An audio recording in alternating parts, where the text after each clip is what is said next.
1, 2, 3, 4, 5, 6, 7, 8, 9, 10. You were 2 seconds late. June. 2 seconds late. Counter come up about 2 seconds ago. And the clock was there, ticking. Anyway, good afternoon, David. How are you? Better than it was this morning. This morning was a bit croaky, but You were a wee bit croaky this morning. The whiskey was the perfect answer. So. Definitely. When it comes to croakiness, whiskey, definitely. Right, David. A lot going on this week. Too much to fit into this hour-long programme. Yes. So we'll just do our best. And it's we sound as if we're going, oh, dead slow. No, that's it, right? But to be honest with you, it doesn't matter how long we take on a preamble. We couldn't get in this week if we ran 5 programmes on it. Sorry, last week. We're reporting basically in the end of last week, and last week at the end of last week. But geez, worldwide's been a fucking real busy news week. Any announcements to make, David? And we're asking for it all. No, we. Yeah, it's fine. Right. The one thing I did notice this morning was that one of our viewers, June Dalrymple, was constantly being, let's say, our comments were constantly being put up for review, and we're talking about totally banal comments where she's saying good morning to somebody or whatever, right? And I asked the question. I said, "Can somebody please tell me who it is?" And it turns out it has to be one of the other viewers that is reporting June's messages. And if you're that person, please cease and desist, because it just creates extra work for us or our moderators, right? It's not hurting June, because what we do is we accept June's thing, and it's like it's going nowhere. If you've got a personal gripe to have with June and you wish to discuss it with us, David and I are both accessible, and also all our moderators are accessible as well. Aye. So. Feeling that was a fucking glitch in YouTube. It could also be that, but they just seem to be June. I'm just going something odd there. All right. I've had that happen with my comments on Young Reading Week's program. I don't want the person to come out and say it was me. I'm expecting the person to actually take that into account. That if you as a person, David, as a you've got issues with June, then have a word with June, or speak to me or David or one of our moderators on it. But it's really not on. All you're doing is creating extra work for us. That's all. Just to let you know, David, there's somebody who's an extensive user of YouTube. It does happen. Just June saying that I'm sorry, right? No, June, it's not for you to say you're sorry. It's like it's down to us to see if we can get to the bottom of this. All right, in story. David, there's more likely a glitch in the algorithm. I've seen it happen in other channels. Yeah. What you do then is refresh your page. Yeah. You know, but if there is somebody with a grievance, please stop it. Yeah. Okay. Right. Enough said. Right. Onward and upward, as they say, or onward and downward in this case. Right. Let's get started. Scottish Government step in to save 400 ships in Falkirk and Larbert. Yeah. It's coughing up. The Scottish Government is coughing up £4 million in support for a 26-week furlough scheme at Alexander Dennis, while they wait on a new order for 300 buses coming in. To be honest with you, it's like they could possibly do it via a bridging loan, let's say. Get a bank on board, create a bridging loan, and you do it from there. That's how businesses do it. They maybe have one contract that's run out, and they're going on to another contract. There's maybe 6 weeks or 12 weeks or something like that, and then okay, we need to keep our staff in place, so therefore we need to create a bridging loan in that, right? And as far as I'm concerned, there's umpteen different ways to do it. The government can step in, give money, but I would say best idea is for the government to go in and act as guarantor for a bridging loan at one of the main banks. Some was that. That's what they're doing. They're giving them the £4 million. They're going to cough up 80% of the workers' wages. The Scottish government is. Yeah. Alexander Dennis will put up the 20%. That'll keep them on the books until this new order comes in.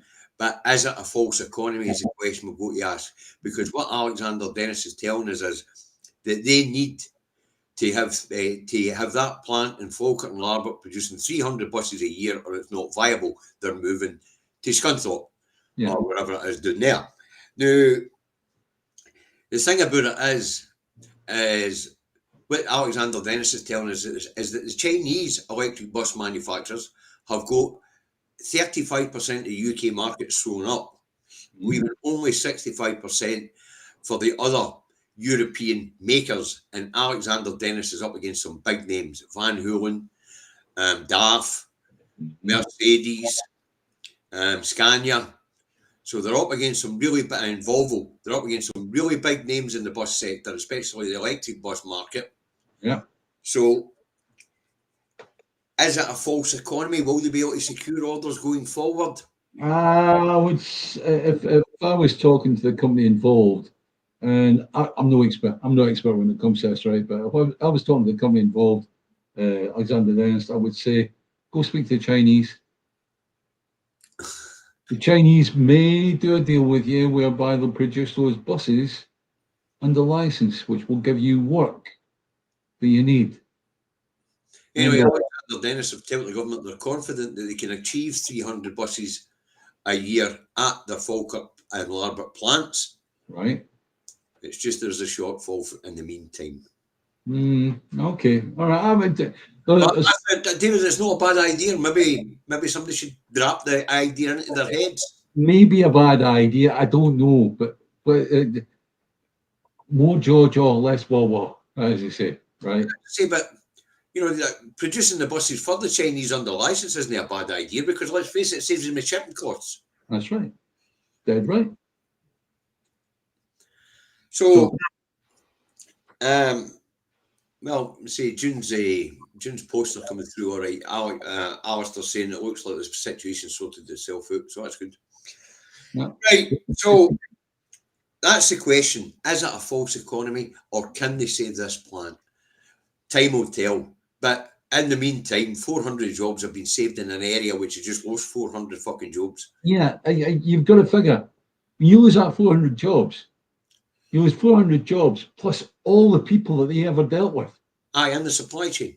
And not just in the supply, in their local area, for the employees' local area, the convenience store, the hairdressers, all the rest, all these places they go to, right? And it's like, at the end of the day, it's like, if you can preserve those 400 jobs, do it. It's the same. It's the same with the main point about this, David, is where the Scottish government can help today. If we look at Grangemouth, where the Scottish government couldn't help, although they did try, they did offer to put up with 60 million so he could modernise it, and they still walked away. Because he'd been given 600 million by that mob down in fucking Westminster to build a new plant somewhere in Europe. In Belgium, actually. Yet again, it's another situation where... economic sabotage. Yeah. No, seriously. Spend the money and then hand the bill to Westminster. Go, well, we've done it now. You need to see us through. Something was that. Seriously. David, the thing about Grangemouth was Westminster wouldn't let them spend the money on it. Yeah, I know. Well, anyway, let's move on. Apparently, all of a sudden... Just final word on that. And yeah, we have people in Scotland that live amongst us who are working against wish to give their votes to parties that emanate from Westminster, from London. Very importantly, there are people living amongst us who are economically sabotaging our country on behalf of those doing that fucking road. Right. Yes. And that's what's going to be remembered here, folks. We have people in this country economically vandalising our fucking country on behalf of the country next door. Yes. That's I think he made a distinction in. Of course not. Right. Let's move on, David, because this one's quite interesting. Yeah. So good, but interesting. All of a sudden, a couple of the cuckoos in the fucking nest here in Scotland have decided to get into a pact with the SNP and the Bishop of Paisley to demand that the Scottish Government award the replacement for the MV Lord of the Isles, which is going to service in the next couple of years, to Ferguson Marine. Well, my opinion on this is, in actual fact, I look at it and I go, that's pretty grown-up politics, isn't it? Aye, the councillors all in the Port Glasgow area are have all come together along with the Bishop of Paisley to say to the Scottish Government, it's a public yard, give them work. Yeah. It's all very good, except for the Scottish Government's hands are tied. Well, by procurement law. And let's just unpick that one, right? Right. Where this thing came of where contracts had to be put out to general bid. Yep. Was when we were part of Europe. Yes. Right, and it was any contract over £50,000, I think. Yep. Had to go out to general bid, right?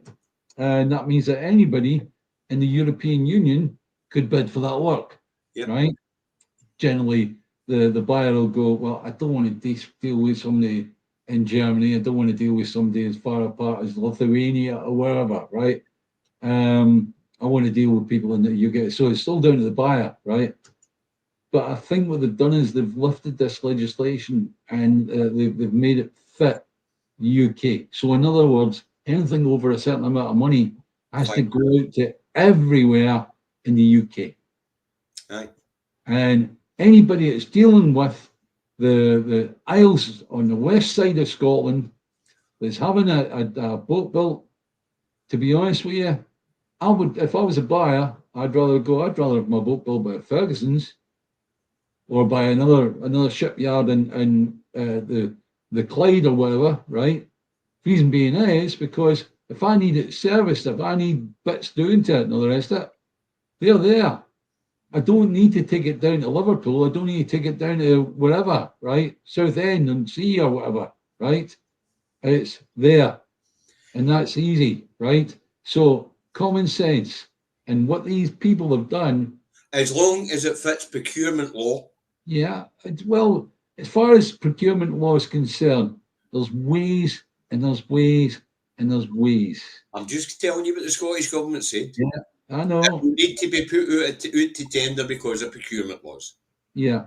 So, in actual fact, if I've been involved in many tenders in the past, and it all comes down to relationships within with the buyer, and relationships as you as a company with the buyer, right? So, at the end, without saying too much, it is a good idea just to have a good relationship with a buyer. EU procurement law, surely we don't need to abide by that now. CMAL can go direct to Ferguson's. No, they can't. It's going to be put out to you're quite right in what you're saying, David. They can't. But at the end of the day, it's like, if you imagine, the buyer is part of the Scottish Government. It's nationalised, right? So it's CMAL, right? Right. It's an arm's length company, right? The Ferguson's, what's the setup of Ferguson's? It's an arm's length company for the Scottish Government as well. Correct. As far as I'm concerned, that relationship should work. It should be symbiotic, yep, but UK procurement law doesn't allow it. So what the Scottish Government said is they would very much like to, but procurement law means they don't want to be sued for awarding contracts without putting out tender. Just give it 2 minutes more on this, right? Okay.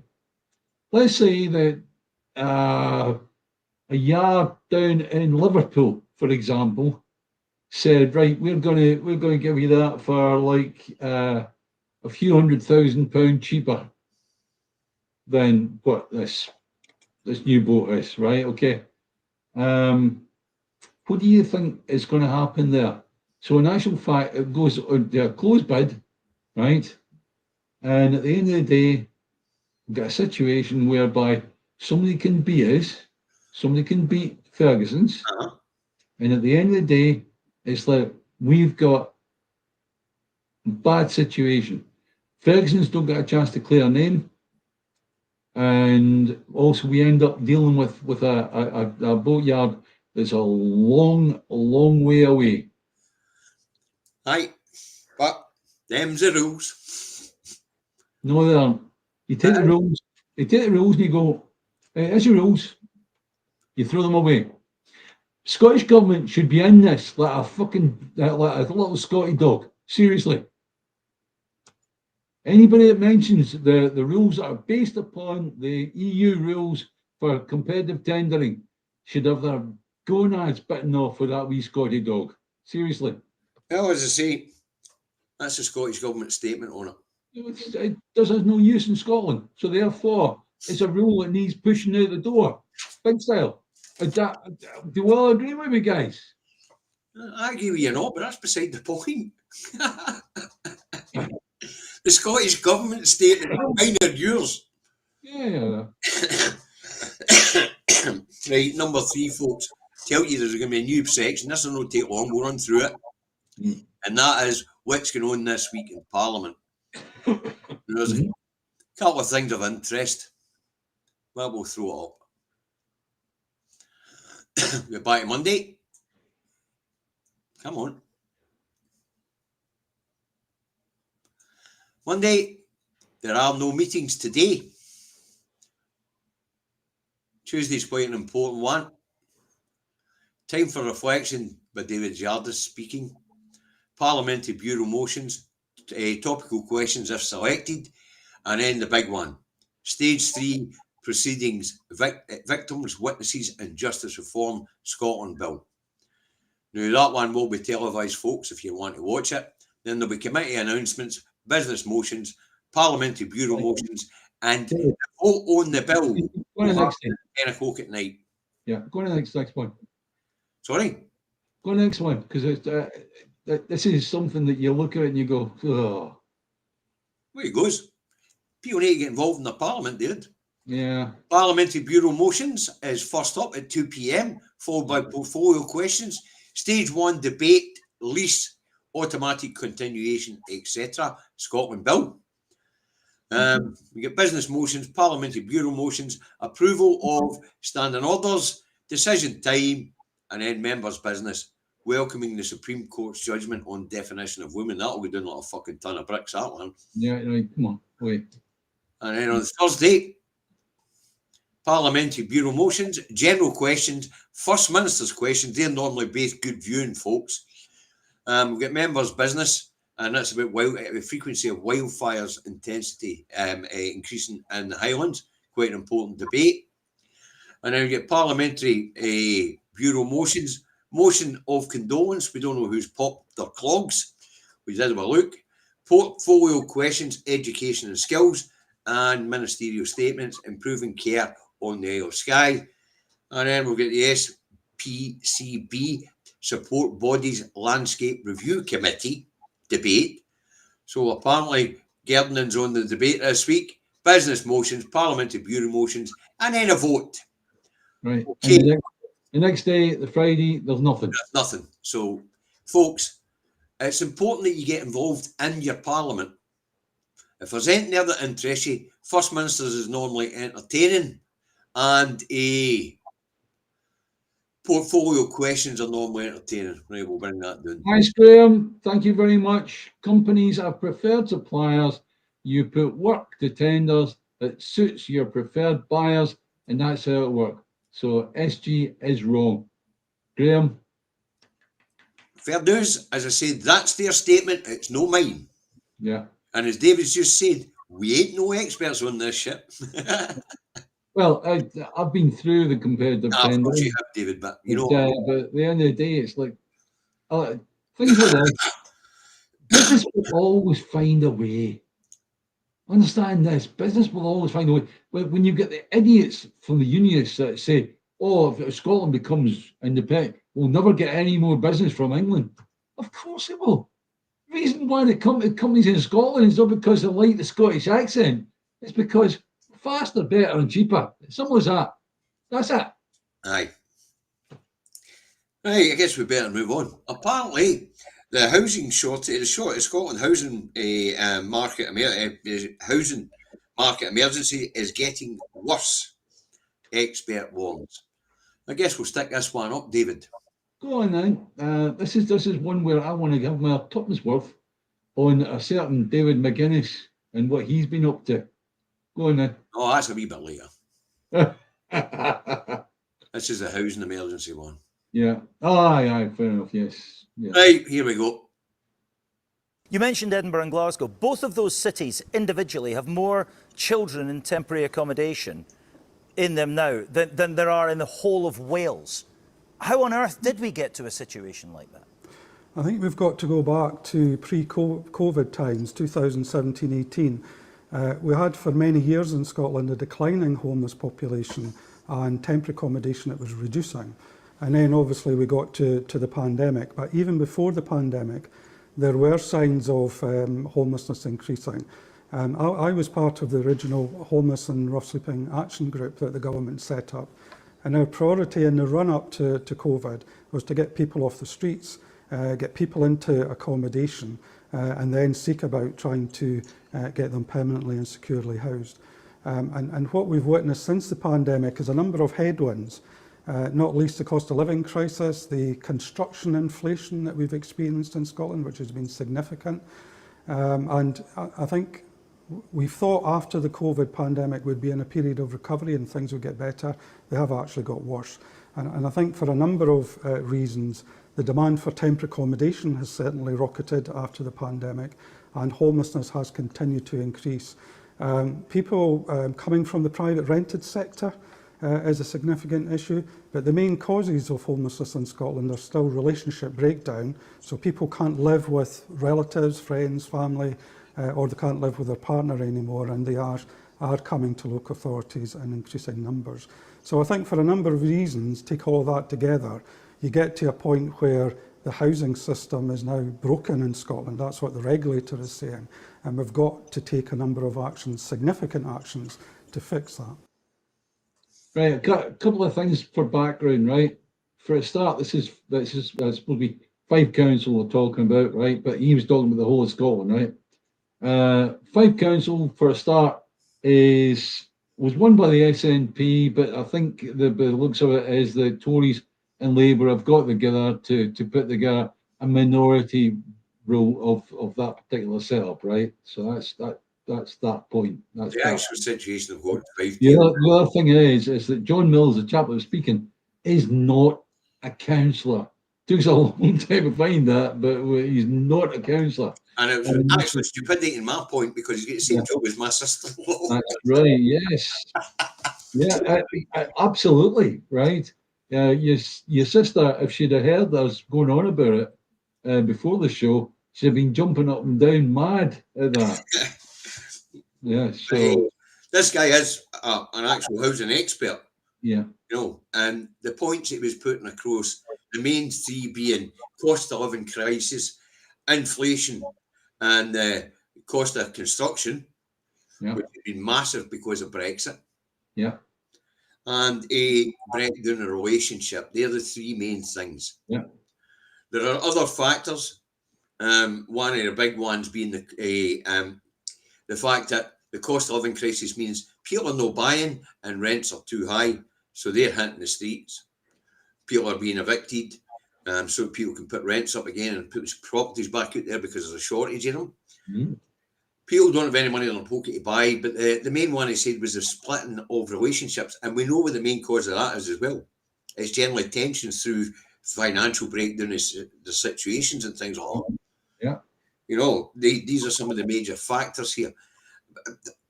The answer's going to be social housing, David. Well, you've got a situation whereby a lot of people have gone buy to rent. They've got a bit extra abundance, and what they do is they say, "I'll buy that property in Faithfully or wherever, right, and I'll rent it out, right." The problem is that it doesn't matter who you are, it doesn't matter how good you are, right, how nice a person you are. At some point, you're going to raise the rent on that. And the person that's in there may go, "I can't afford that. I cannot afford to pay that." Well, because you can't afford to pay that, I'm giving you, as per the contract, 1 month right to quit. Best idea is in that situation, the person that's been forced to pay the increased rent should have the right to actually tell the government about the increase in the rent and what it is. If it's not very much, then the government should give money to the local government to cover that, right? Or better still, the person that owns that should be forced by the government to give up the property, be given the fair market price for it, but then it belongs to the local authority in order to administer, right? End of story. You cannot have a situation, you really cannot have a situation where people that don't have the ability to deal with rents going up and up and up, and eventually they've got to go, I can't do this. Well, they're trying to sort it out with the rent controls where it's a interest rates plus 1% they can go up by each year. Nah, we need proper rent controls. Aye. If individuals cannot deal with this, with act like big landowners, big tenants, right? Then at the end of the day, get out. Well, as I say, for me, the answer is social housing. Yeah. Well, you imagine you've got a situation whereby a property goes up for sale. Somebody says, right, I want to buy to let, right? So what they'll do is they'll go in and they might change a kitchen in it, a bathroom in it, or as they'll do a lot of jobs, right? And then the value of the building maybe is £70,000, right? For example, if the council had gone and bought that before it was all done, maybe they'd bought it at £50,000, right? They certainly would have spent an extra 20,000 plus to put a new kitchen and a bathroom in the place, right? End of story. So as far as I'm concerned, it makes good value, good sense for the anybody that's in a situation whereby they've been asked for additional rent. Give them the power to say, I can't do this. Can somebody come and help me? For the government to go in and go, right, fine.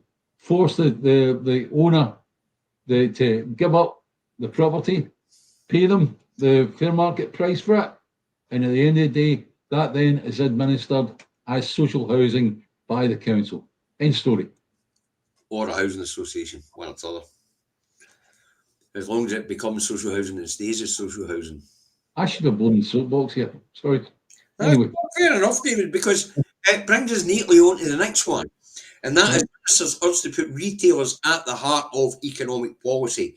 The Scottish Retail Consortium wants a high street at the heart of government policy. You and I both know that the high street isn't being regenerated. It's not a place for shops anymore. It's a place for, I would say, accommodation. Yeah. It's a place for entertainment.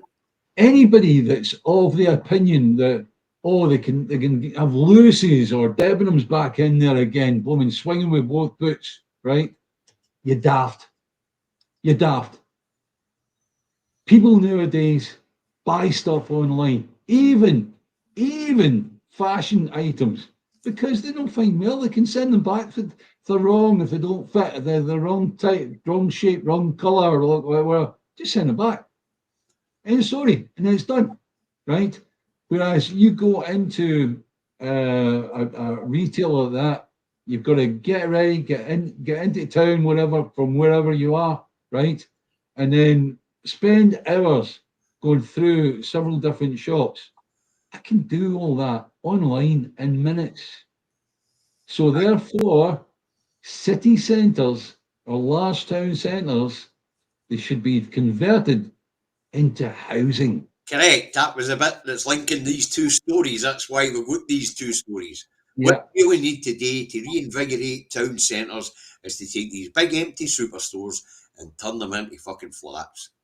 And then you've got a situation whereby, providing there are good services around about, like pubs, restaurants, and like Entertainment convenience stores, Convenience that sort of stores, thing. right. Okay. And that you start to build communities Yep. in where these are, right? And David, you made a right cracking, lovely comment before this. You said, and then you get a situation whereby they catch the bus in the town centre to go out to the suburbs somewhere to do the work. To the industrial station centres. Instead of everybody flowing in for shopping, they'll actually be flowing out the way to go to work. Yeah. You And know, that to me is common sense. Anybody nowadays that is arguing to get the town centres and get them revitalised, they're a dinosaur. They're a dinosaur, really. You know? no, I know you on this one. I do buy online, but when it comes to things like clothing and that, I prefer to go to the high street. Clothing. I know, David, most people do it online, but when it comes to clothing, I like to go to the high street. A certain person that's very, very dear to me goes on this new site called Vinted. Seriously, it's amazing, absolutely amazing. You know, so with it, that other setups do exist, right? I'm aware of that one because I've seen an advert for it. But they say these two stories are closely linked because the housing crisis could be partially solved by regenerating the town centres by converting these retail outlets into accommodation. Well, just one thing we're discussing, like the old Lewis's building in Glasgow, in Argyle Street, right? You look at it and you think to yourself, it could be what 150 2 and 3 bedroom flats. Aye. That complete building, right? And then you've got the huge Debenhams, Frasers, my goodness, all these places. Oh, still in the Stevens building? Yeah. And that's just Glasgow. So straight away you're in a situation whereby the Labour down in England are going, oh, we're going to build 1.5 million homes. I can give them 1.5 million homes with a building fit out. Something like that, you know, just in Glasgow. But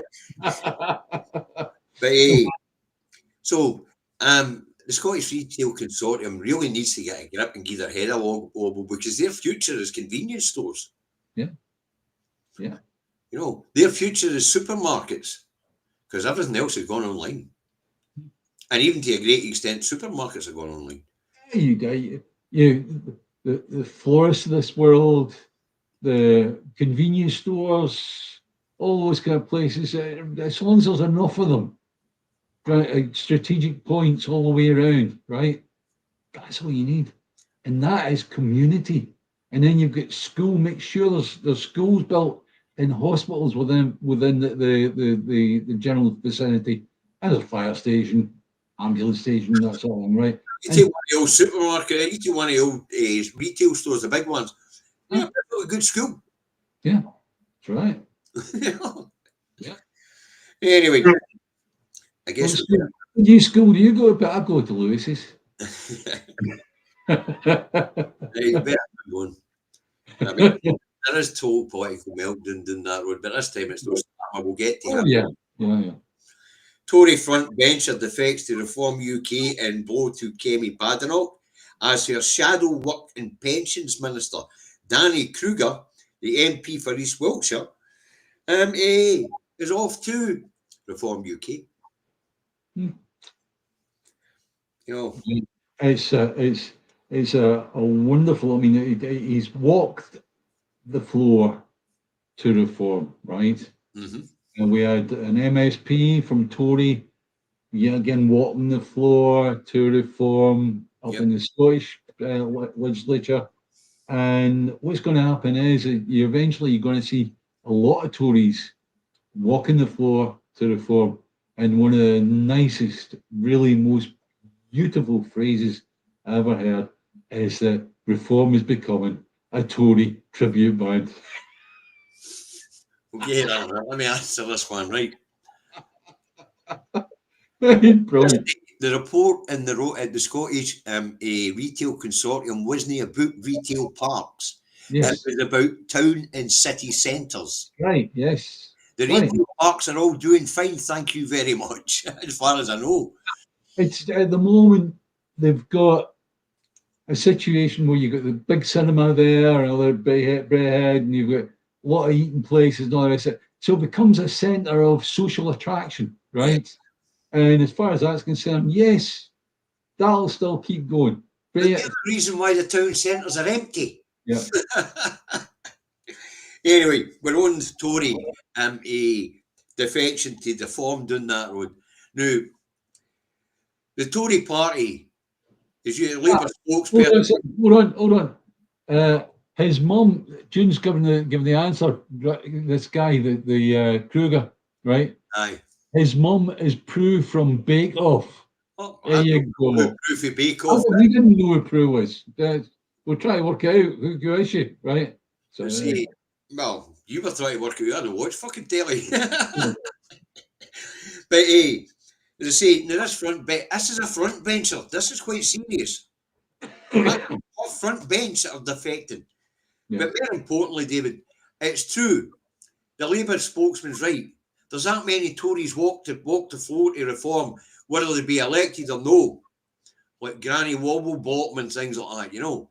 And they're all doing it for a reason. The Tory party's dead. Yeah, but let's look at that for a moment, right? How does it like? Reform, my goodness me, what a lovely job that's going to be going round chapping doors. Well, are you going to vote for Pitt? Oh, we're going to vote reform. Oh, yeah. Oh, the Tory tribute band that's coming out. Fair enough, okay, right. At the end of the day, you've got Labour are on the uppers. Tory are ready to go pop. Aye. Reform, if they're considered as being a Tory tribute band, you may as well, it's not a Tory party. They'll get rid of it, right? Just slightly further to the right. What's going to happen? What's going to happen? None of these parties are going to end up with, at last, a Lib Dem government. No chance. Lib Dem and Green coalition. Well, what you're going to get, David, if all five of these parties, if Corbyn gets his party up running and all, what you're going to have down there is a really fragmented parliament. Which is great. Which is what we've been asking for a long, long time. Yes, except for we would prefer it to be proportional representation, you know. Yes. But it's not good, is it? Yeah, not good at all. Westminster, the best idea with Westminster is to just go strip it all again, but close down, going out of business, sign on it, right? Something like that. And I don't know what we do. I don't know what we do. I don't know what the English would do. That's it. Don't know what the English would do. Anyway, next up, and this is this wee video we're going to show comes up, David. But yes. The latest tranche of financial figures are out for the month of July. Yeah, can I say I've got a word or two to say about this bastard David McGuinness just on this? Seriously. Right, carry on. Anyway. Give me your worst. There was no growth in any sector in the month of July. Right. Now, there's fluctuations in the sectors supporting the economy, but it flatlined right across the fucking board. Yeah. Retail, construction, services, banking, are all fucking flatlined. What's the reason? There's nowhere to grow in this economy. Brexit? As I say, there's nowhere to grow in this economy. The UK has become isolated. The only open markets to us are thousands and thousands and thousands of fucking miles away. And they don't want anything we've got. As I say, but what's interesting about this is it's going on at the same time as the reform bill's going through Westminster. And this wee snippet come up, which is a fucking absolute darling. And I'm glad you got it for me, David. Because this one, folks, explains exactly what's going on. And it also will make clear some things that I've been saying. So where are we? Facebook. Well, we need to take down these messages that get sent through to me. Martin, if you're watching, stop sending me groups to join. I've got enough of my fucking aim. Thank you very much. You found it yet? Get it up. Go on, hurry up. Right, here we go, folks. You'll like this one. Chap's called Clive Lewis is going to be speaking. He's a Labour MP. Yeah. Welfare system is increasingly the state subsidising employers who pay poverty wages, landlords charging unaffordable rents, and corporations extracting vast profits, all at society's expense. And all the while, our climate and ecology declines, adding to that instability. Today's bill, at heart about balancing the books by tightening welfare eligibility and gatekeeping access, won't address these root causes. It still punishes victims rather than tackling the structural failures, and I cannot support it. That's why I'll be supporting the reasonable amendment of my honourable friend from York Central. Yes, in truth. Right, folks, I'm going to play the first line again, because this is the important line. Our welfare system is increasingly the state subsidising employers who pay poverty wages. Landlords charge. Did you get that? The state subsidising employers who pay poverty wages. Can I have my Topsworth here, right? That bastard, I asked him to say the words, "I told you so," because he's been talking about this for years now. I'm talking this is Tony Blair. Then I said Blair and Brown, but in a system whereby if employers decided not to pay somebody a proper wage, that the government would pay the wage or make up the wages of that person, right? Tax credits. You know, you've all heard it, you've all seen it, right? And that, I've asked him, I told him umpteen times before the show, tell him, I fucking told you so. I did, I'm about to. Folks, that Labour MP's just made clear what I've been telling you guys. Back in 1997 to the year 2000, Tony Blair pulled off the greatest fucking heist that was ever carried out on the UK taxpayer. And that's why that Labour MP today is standing there saying the biggest cost to the welfare state is subsidising low wages created by poverty fucking employers. But because it's Labour, he will never talk against Tony Blair. Because Tony Blair is, sacrosanct, right? There you go, the Labour. But right? Folks, that first line, that clarifies what I've been saying about this greatest heist ever carried out or perpetrated on the people of these islands. When we talk about a tax credit system, that's what that guy was just talking about. Subsidising poverty-paying wage employers, meaning the taxpayers of the UK are now subsidising the low-paid through something called the tax credit system. It was the greatest heist. May I just stop you there? Nathan McAllister said, David McGuinness, is it true that you do not support the minimum wage? Correct. I'll let you answer that, right, David? The reason why I don't support the minimum wage, because if it didn't exist, your wages would have increased 17% in the period since it's been introduced. The minimum wage actually is suppressed what people were making. And that went hand in hand with the heist that was carried out with a tax credit system. They were both introduced at the same time to suppress wages and to have the taxpayer take the responsibility from the employer to pay a living wage, which would have happened if inflation had carried out. So therefore, all of you that sit there thinking, oh, minimum wage is a good thing. SNP did bring in a living wage, all the rest of it, right? But still in all, the real power was the power to actually help out the workers as well. Let them give more money to their shareholders, whilst the poor people that work for them are living on nothing. Right? No, but the proof is there when we look at other economies that haven't been doing this. Average minimum wage in Denmark £17.50, I know. That's right. Yeah. Average minimum wage in Portugal. Go look it up, folks. I think it's about £15.50. Yeah. That was inflation. Yeah. And that was when workers had the power to bargain directly with the employer. Mhm. So, no, the minimum wage was not a good thing. Yeah.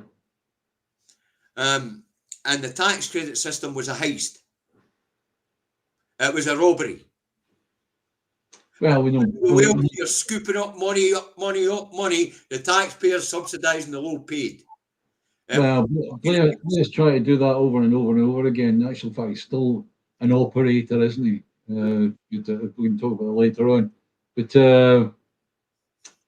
so, what's this? Lorraine says, no piss poor, liberatory politicians or Tories or Farage robbing con artists. Yep. Yeah. And as I say, Blair pulled off the biggest heist ever on the People's here. Yeah. It was the greatest transfer of wealth ever in human history. Yeah. And people, I've been shouting about this since 1997. I seen it coming back then because I was in my mid-20s. I knew what was going on. Nathan's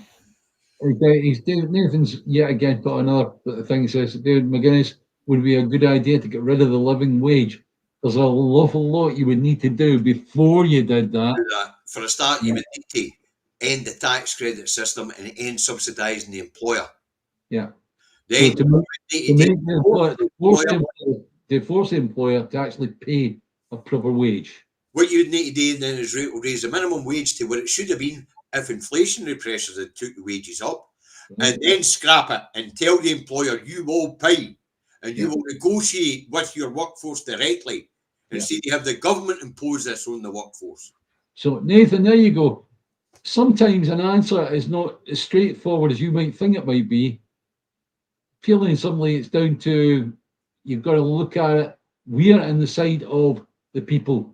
We're not on the side of employers. We're not on the side of any government whatsoever. We're purely simply on the side of people that go out there trying to earn a living. And at the moment, what's happening is if you're out there paying tax, a lot of your tax is going to actually help other people get a minimum living standard. Create some kind of wage. And it's wrong. It is wrong. Yeah.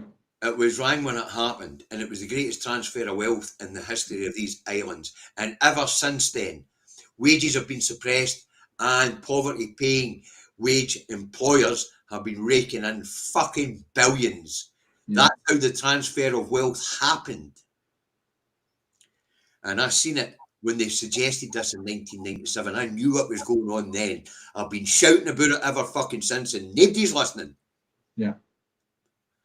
And that's why I started studying economics lately, David, as you know. I want to be able to put some weight behind this. What have I made? What have I done? I probably went back into academic studies again anyway, David, but you did hasten it. Yes, you did. Yes. Hey, let's move on, shall we? Andy Burnham and Starmer's future, Mandelson, Trump, and collapse of Labour. A lot to unpack there, David. Oh, go for it, David. See what you make of that. Well, as we know, Andy Burnham's thinking about putting a challenge together for the Labour leadership. But at the moment, he's not an MP, is he? No. So at the end of the day, it's like you've got to have somebody prepared to give up the seat, which I believe there is somebody that's prepared to do that. However, he's got to be voted in to that position, and then he's got to run for leadership of the Labour Party, right? Yep. And at the end of the day, it's like you're talking about absolute minimum of a year and a bit. A year and a bit. Yep. By that time, would Andy Burnham be able to turn around the fortunes of the Labour Party? Now, David, you and I have speculated that Starmer would be gone after the local elections next year. Yeah. I think it might be a wee bit faster. I think it might actually be after the budget. Sorry, I didn't mean to do that. No, of course, part of what's going to bring Starmer down, of course, will be Mandelson and his ties to Epstein. And of course, Trump's visit this week doesn't help him, does it? Well, yeah, I mean, it's the old deep state thing. When Trump turns up, what will come into the people is, Trump was implicated in this thing with Epstein, wasn't he? Aye. They were talking about Trump actually releasing the papers, and then we had a situation in America where they said the papers don't exist. Yeah, they do. No, they don't exist, right? And it's like, so in actual fact, what we're doing is we're looking at the whole thing getting regurgitated again. Yep. It's going to get more and more and more. And the newspapers are going to be eventually doing their job and saying, right, come on, you need to go, boy. Yeah. Aye. It would appear that a couple of our people in our community have recently lost loved ones. Yes, DJ Martin, I was reading that. Aye. Sorry to hear that. Really sorry. Lorraine's recently lost her mum as well, so Yeah. we have our condolences, folks. Condolences, I definitely, Lorraine. Yeah. And So Mandy and Trump's not going to help Starmer's image because the optics of this doesn't look fucking great, does it? No. But when you get right down to it, David, I think I covered this morning, but we've got dodgy character was we linked to the dodgy characters, the Prince of Darkness and Epstein, and then you've got Trump, another dodgy character, we linked to another dodgy character, Epstein and probably Mandy, coming to the UK to visit a royal family who've got another link to Epstein and a dodgy situation. You know, you couldn't make it up, really, you couldn't. You know, it's coming to the point where I look at a lot of this stuff and I go, this is so fucked up. The whole thing is FUBAR, fucked up beyond all recognition, right? And it's like, in the story, it's like you look at the American setup and also the UK setup, and they are absolutely awash with corruption. good term, awash with corruption, absolutely. And I'll tell you what, as I say, in the public eyes, the optics of this, Mandy getting sacked for Epstein connections, and in comes to the red carpet another corrupt shithead with connections to Epstein. You couldn't make it up, David. You really couldn't. Can I shout at Trump as he comes off the airplane? Well, Mr. Trump, how many backstages did you actually look at for beauty contests? Huh? Yeah, paedophile bastard. You anyway. I think I called him a big orange pedo this morning. Did I know? Yeah. But I say the optics of this for Labour are not great. No. But of course, as they plunge in the polls, Starmer's future's not looking great at all. Well, also you look at the situation whereby he played musical chairs with a lot of them, right? Okay, Lamy went from being foreign secretary to to deputy. Yvette Cooper went from being home secretary over to being foreign office, right?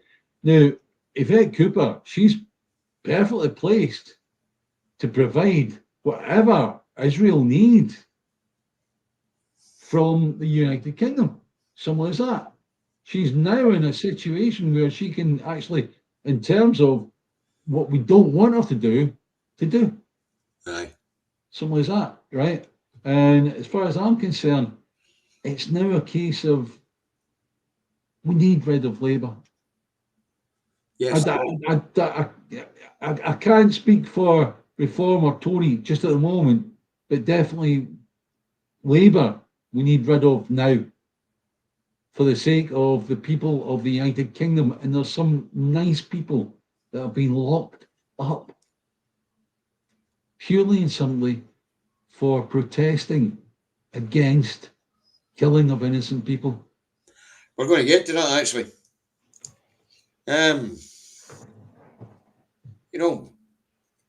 But we'll get there.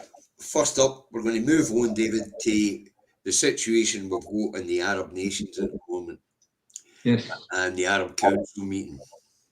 Well, we wondered where it was going to take place, and it turned out it's they have decided upon Doha in Qatar. Yeah, exactly. Doha was a place that was just been attacked to kill people from Hamas leadership, right? So they're in there, and those pretty boys with the big white outfits on, right? And coming out of their nice Ferraris and all the rest of it, they don't want a war. No. They want their lifestyle to continue.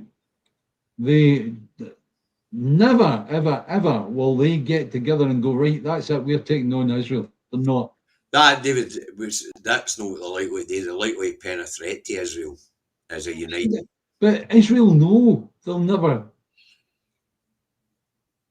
Israel know they'll never, ever, ever pose as a threat. These people, especially the Crown Principal in Saudi Arabia, right? He's quite happy to get people shot or whatever, right? Or send his F-35s down to kill people in Yemen, right? But he doesn't want a war. He doesn't want to actually have a situation whereby somebody might come in and try and take Saudi because he's a big shite. He's a coward, big shite, right? So what's that? Right, Yeah. let's address this one. Nathan McAllister. Nathan, this is quite funny. The last Tory government were better than this Labour government. They're the same fucking government. Yeah. Tories. They're all Tories. Two cheeks of the same arse, dear boy. Two cheeks of the same arse. You cannot get, seriously, two cheeks, you cannot get a fag paper between the two. But yeah, take that brain cell away. Because the Arab nations are not going to threaten fucking Israel. No. Charlie Kirk, the dust settles, but the march of the right across Europe goes on. And political violence is becoming more of a thing, as we saw in London at the weekend. Yeah, well, that's something. David and I were discussing this before the programme, and we both were involved heavily in a group that we put together called the League of Very Sovereign Scots, right? And we put together an admin team, 20 people working as an admin team, right? And I can't remember whether it was David or me or Auntie B or whoever, right? But whoever it was, it said when we started seeing people getting deleted. So in other words, a unionist would come on board, the League of Very Sovereign Scots, and they'd get deleted. And whoever it is, it said, don't do that. Don't do that. If you delete, then you give up your right to actually argue and debate that position. And remember, it's not the person that you're trying to convince. So in other words, a unionist comes on board and you debate with them, you're thinking that they're going to go, oh, well, fair enough, I was wrong, and that's it, and then change from then on. No. When you debate, and you debate openly, you are changing the minds of those who are watching the debate. And that's important. And I want every one of you to take that on board today, right now. Right, well, Solari Cat says, that's an image I don't want, those two cheeks. Yes. So Larry, if you'd have been in Scotland over the last 20 years, we've been telling everybody they're two cheeks of the same arse for as long as I can remember. That's right. But no, the march to the right and Tommy Robson at the weekend, that was interesting because we could see where some of his money's coming from, Elon Musk especially. Well, you know, how long are we going to wait until that bunch of knuckle draggers who are now getting the wherewithal and the confidence to be the worst image of themselves they possibly can be, take somebody's life? We've seen politicians' lives taken before, and I believe we'll see it again. Aye. And we cannot have that. I don't care if somebody is diametrically opposed to how David and I feel about independence or whatever. let's talk about it. The moment you talk about it, then you've got to actually put your money where your mouth is, and actually say, well, okay, if you don't want independence, what do you want? Oh, I want the union. Well, tell us what the union have done for us. Just give us something that we can go on. Where have they done us any good, right? And that's the moment that you go, right, fine. You can actually deal with that if they come up with an answer. If they don't come with an answer, I don't know if the right's going to be that easy to deal with, David. I don't, because it's big. It's being sponsored by the media. It's being sponsored by government. It's being sponsored by billionaires. Right. The control is being taken away from us. Civil liberties are being taken away from us. Yeah, but also certain politicians are actually saying, go for it, guys. That's what I'm saying. I mean, if you take Starmer's statement at the weekend there, he didn't condemn the rise of the right. He condemned the ones that were fighting the polis. Yeah. You know, quite happy, Starmer, to have the push to the right. It's quite deliberate. Yes. You know, as the transfer of wealth's got to the point where we have got so fucking little we're likely to revolt, the best way to keep us in order is to put the jackboot down on our fucking necks. Seen it before. We'll see it again. Well, anyway, Tory tribute band. That for me. That was the phrase of the day. Yeah, definitely. And it's 17:01. We're going to end on the fact that we're going to have to take this fucking threat on. We could keep going for another hour easily, and we've got a lot of other things to cover, but we can't, guys. We can't. Oh my God. We can bring them up on Thursday when next we meet. Okay, so. Aye. Anyway, guys, it's wonderful having you as an audience. It really, really is. Remember, it's always better to debate, because if you debate in front of other people looking on. That's the important thing. Okay? Aye.